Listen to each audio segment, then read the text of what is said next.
What is going on, ladies and gentlemen? Welcome back to another video. Now this one is not DCS. Today we are on Microsoft Flight Simulator 2020 and we're doing the Skerries landing challenge. Why? Because I actually been really enjoying flying Microsoft Flight Simulator lately. I've literally not touched this simulator or game, whatever you want to call it, for a year, literally because it's been running so poorly that it's just been driving me insane. And now with the Xbox update, they have finally made it work and run that it's very, very, very smooth, finally, on my computer.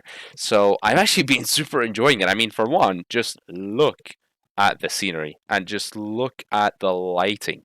Look at I mean, this is incredible. I mean, okay, DCS is pretty good nowadays, but DCS is nothing on this. I mean, this is incredible. I mean, look at the colors, it's just unbelievable. I mean, it's almost photorealistic. It's almost better than photorealistic, actually. I've literally been flying my 737 real life, looking at the skies, thinking, wow, Microsoft Flight Simulator 2020 looks better. I mean, this is the level we're at, ladies and gentlemen. It's freaking amazing.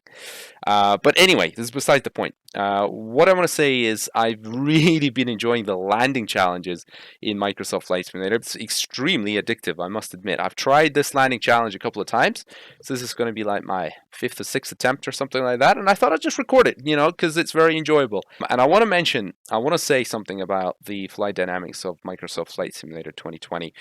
In some ways, they're very good. In some ways, they are absolutely terrible. If you are interested in pushing an aircraft beyond 6/10, don't think of Microsoft Flight Simulator 2020 as, or any Microsoft Flight Simulator that came before it, for that matter, as a simulator. It falls apart massively. If you want to do that, DCS. That's all I can say. DCS, obviously, it's not comparable entirely because we don't have the same sort of aircraft, DCS and Microsoft Flight Simulator. But in general, DCS flight modeling is far, far superior. However, in some respects, Microsoft Flight Simulator is amazing. Like the little disturbances that you get when flying and flying light aircraft and stuff like that, it feels absolutely spot on. It's not quite as responsive as real life, I would say, both in terms of light aircraft and in terms of flying airliners. In here, I think real life is a little bit, there's just less input output lag. But when you're flying, without making massive movements and sort of like not doing aerobatics, then it's doable. It's good. It's good overall. And obviously the picture is freaking the business. I mean, this is amazing. So anyway, without further ado, we're flying a DA62 today into the Skerries airfield here. And look at these rocks. It's just insane. And the water. Yeah, this is ridiculous. So this is a little strip over here that we're flying into. It's a little bit windy. And we're going to try and get a good score. So follow along.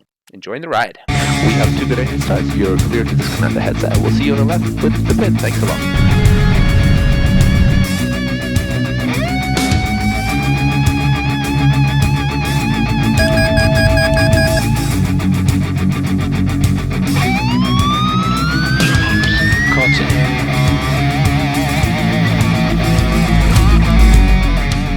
Alright, so here we are. This is our landing challenge for today. We are landing a Diamond DA62 onto a godforsaken little strip in the middle of nowhere called the Skerries in the Shetland Islands, which, if you don't know where that is, that's north of Scotland, where the weather is permanently bad. So I think they've actually made it a little unrealistic here because there's a bit of sunshine and stuff. I don't think that would happen in real life. But anyway, we make do with what we got, ladies and gentlemen. Now, it says, amongst the Shetland Islands in far north Scotland, on the tiny landmass of Brurei sits Skerries Airfield, and it's 1,200 foot, which is about 370 meters, long gravel runway, rated one of the shortest in the world. To land a DA-42 at this isolated strip, pilots must contend with subarctic winds and waves on the tumultuous North Sea. Navigate a turn in the approach. Oh my god, a turn.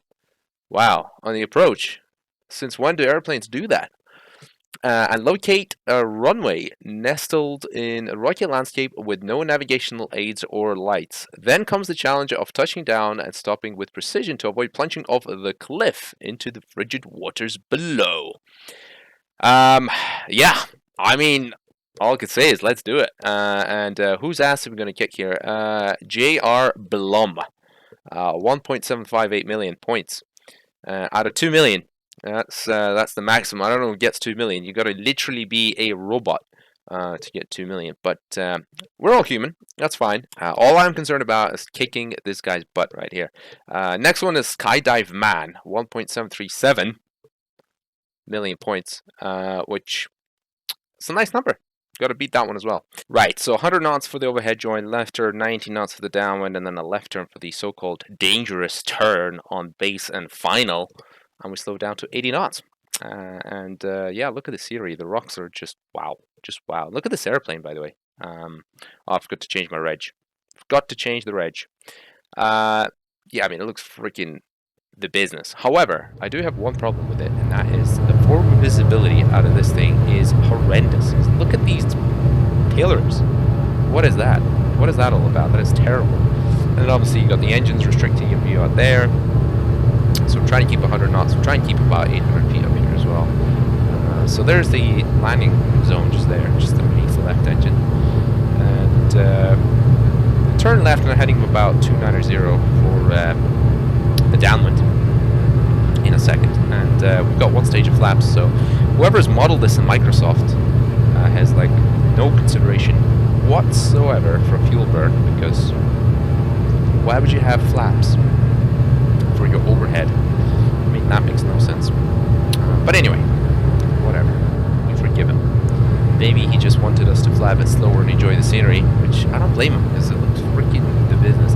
Like, the only thing I say is it's a bit unrealistic, because this place would be so freaking windy and horrendous in real life that I don't think this beautiful sunset would really be a thing in real life, you know what I'm saying? Anyway, let's slow down to 90 knots. Let's get the gear down, flaps down, and come in for finals at 80 knots. And it says pitot heat off, which is fine because we're not in clouds, so it's no big deal. All right, looking for about 80 knots. Just want to accelerate a tiny bit. Strips in sight. Man, these rocks look amazing.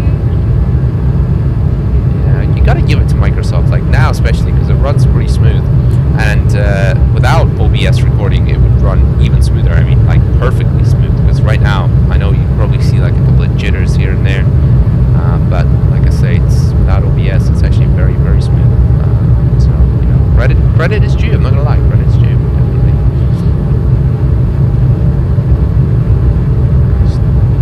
Sit a little higher up here so we can see what's going on.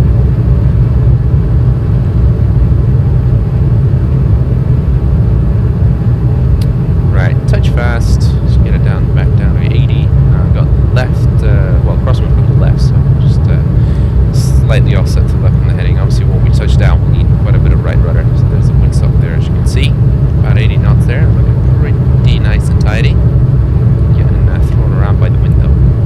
Right. Kill the thrusts. Alright, right rudder, come on. Alright, that felt good. Felt good, felt smoothish. Yeah, I think we're gonna kick the guy's butt, whoever it was. Whoever was it at the top, I can't remember. Some Blom guy, right? 1.197 million. I mean, I feel like the referee's having a bad day here in the computer right now, because, let's see what it says. Landing position 52 feet! What are you talking about? I was way closer than 52 feet. This is nonsense. Ground roll's 15 feet, that's pretty good. Landing smoothness 180 feet per minute. I mean, all things considered, considering it's a short runway, it's like my 6th attempt at doing this. I mean, I'll take it. I'll take it. It's not bad. Yeah. We obviously haven't beaten the guy that we set out to beat, but actually, where's the leaderboards? Here we are. Look at these guys. What is going on here? How am I not beating these people? That is ridiculous. I am rank 1046 in the world. I mean, that is pretty poor. Anyway, ladies and gentlemen, I hope you've enjoyed this little video. I'll probably go back to DCS very soon, and well, going to be a lot of DCS vegan content coming up very soon. But for now, I just thought I'd do this little video, and I hope you've enjoyed it. I just thought I'd give you a little overview of Microsoft Flight Simulator because, you know, credit is due for some things, for sure. No, it's definitely, you know, not my favorite simulator, but there are some things that you can't go and do it anywhere else. You know, and DCS certainly does not cater for the scenery, the amazing visuals, and even just how, you know, the feeling of flight and kind of like, you know, sort of being thrown around by little bits of turbulence and, you know, little disturbances of the air. It's very, very good. But when it comes to, I don't know, stalling, spinning, aerobatics, precision flying, and, you know, maybe 6/10 and above of what the airplane is capable of, this sim is nonsense. I mean, it falls apart completely. But if you treat it for what it can do well, which is, you know, normal flying. Yeah, normal flying. It gives you a really good feel of what a normal, regular, small, light aircraft is like, you know, to fly around. So anyway, I hope you guys have enjoyed it. If you have, please make sure to smash the living daylight out of the like button, subscribe for future videos, and hopefully I'll catch you in the next one. Adios.